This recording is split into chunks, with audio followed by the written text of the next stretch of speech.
الحمد لأهله والصلاة والسلام على أهلها اما بعد. محترم مسلمانانو، زمون دین او مذهب دا حق ته او سچ ته او د اسلام په حقانیت کتابونو یو عجیبه واقعه لیکلې ده. هغه دا ده، په دې بیرون ممالکو کې یو اسپتال کې یو واقعه راله. د دوو زنانو ماشومان وشو، نو د یوې هلک وشو، د بلې جینۍ وشوه. هغه ماشومان بدل شو، نو بیا اختلاف دا راغی چې دا ماشوم هلک د کمې دی او دا جینۍ د کمې ده. نو بیا دغه چې کومه عمله وه دا ټول غیر مسلم و.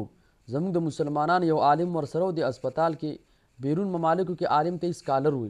نو ورته وي چې تاسو وایئ چې زموږ اسلام هغه حق دی او سچ دی او مثال د امن والا دین او مذهب دی، او زموږ په قرآن کې د هرې مسلې حل شته، د دې مسلې حل وباسي. اوس که امی کسي نو څه جواب به ورکړو؟ هېڅ جواب هم نو. عالم ورته وي چې ټیک ته مصر ته جامع ازهر دا یو غټه مدرسه ده چې تاسو ماته یو څو ورځې هغه ټایم راکړئ، زه هلته ځان نه سوم دا مسله به وسم.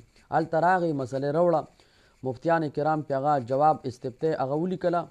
مفتیانو کرامو هغوی دا جواب ولیکل، قرآن کریم کې ذکر کیم للذکر مثل حظ الانثیین، د نارینه دپاره پښتو کې موږ داسې یو ورور په دوو خویاندو باندې حساب دی. د نارینه حصه ډېره ده، د زنانه نیمه ده. نو بیا ورته وی چې دا چې کومه یو هلک دی یو جینۍ ده، نو چې د جینۍ حصه کمه ده نو د دې پی به هم سپکي او د هلک پی به درانه معنی ده چې د هلک دپاره د مور پی دی. تاسو داسې وکړئ چې د دې دواړو زنانو پی وتلئ، چې د کمې زنانه پی درانه دي نو دا هلک د هغې زنانه دی، او چې د کمې زنانه پی سپک دي دا جینۍ د هغه زنانه ده.